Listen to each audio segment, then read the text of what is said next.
نقی اختر صاحب، یہ ہمارے یہاں میں ہمیشہ ان کے تعلق میں یہ کہا کرتا ہوں کہ آج کی جو محفلیں ہیں، جن دوستوں کے سر اس کا کریڈٹ جاتا ہے کہ جنہوں نے اس کی شہر میں اس کی ابتدا کی ہے، ان میں نقی معیشت اور حقیقت یہ ہے کہ وہ آج بھی رونق محفل ہیں، اور جس وقت وہ اپنا ترنم پیش کرتے ہیں اس وقت محفل کو مسلوق کر دیتے ہیں۔ میں آپ سے ملتمس ہوں تشریف لائیں اور اپنے کلام بلاغت سے نوازیں۔ جناب نقی اختر صاحب۔ میں آپ کا بہت عنایت۔ ایک بات میں اعتراف کروں گا کہ یہاں 70s وغیرہ میں جب ہم لوگ پڑھتے تھے دوسروں کا کلام، تو ہمارے ایک بڑے عزیز دوست انور خواجہ نے کہا کہ بھئی ہمیں خود کہنا چاہیے۔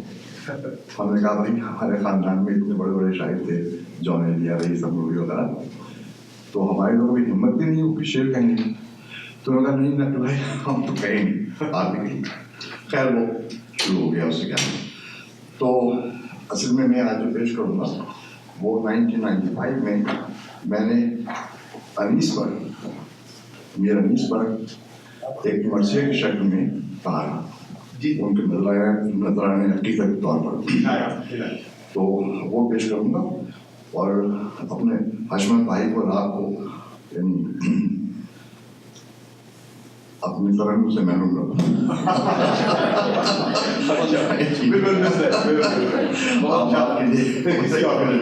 بہت مہربانی جناب۔ ویسے خاص لوگ یہاں ہیں ایسے کہ اگر وہ معذرت کریں تو بڑی خوشی ہوتی ہے، لیکن آپ ان میں شامل نہیں۔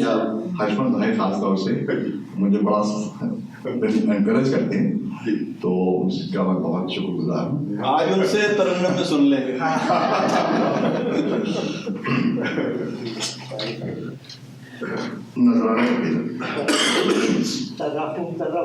جی میں ہے آج مدے امیر سخن لکھوں، جی میں ہے آج مدے امیر سخن لکھوں، اور یعنی انیس شان میں تیری غزل تیری سخن لکھوں، خانہ ڈبو کے خون جگر میں سخن لکھوں، خامہ ڈبو کے خون جگر میں سخن لکھوں، اور جو ہو سکے حقیر سے وہ ہمدن لکھوں۔ اے بادشاہ مرثیہ گویاں قبول کر، اے بادشاہ مرثیہ گویاں قبول کر، ناچیز کی اس سما فراشی قبول کر۔ آپ کے ہمیشہ کی بات ہو کہ میر انیس نے اردو ادب میں سب سے زیادہ الفاظ استعمال کی، بالکل کی، اس کے بعد جوش۔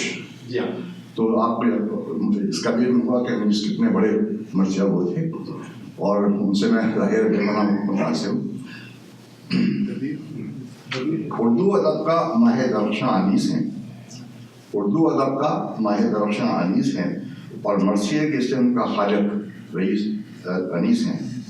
اردو ادب کا شاہ درخشاں انیس ہیں، اور مرثیے کے صنف کا خالق انیس ہیں۔ اردو ادب کا بحر بلاغت انیس ہیں، اردو ادب کا بحر بلاغت انیس ہیں، اور انسانیت کے درد کا حامل انیس ہیں۔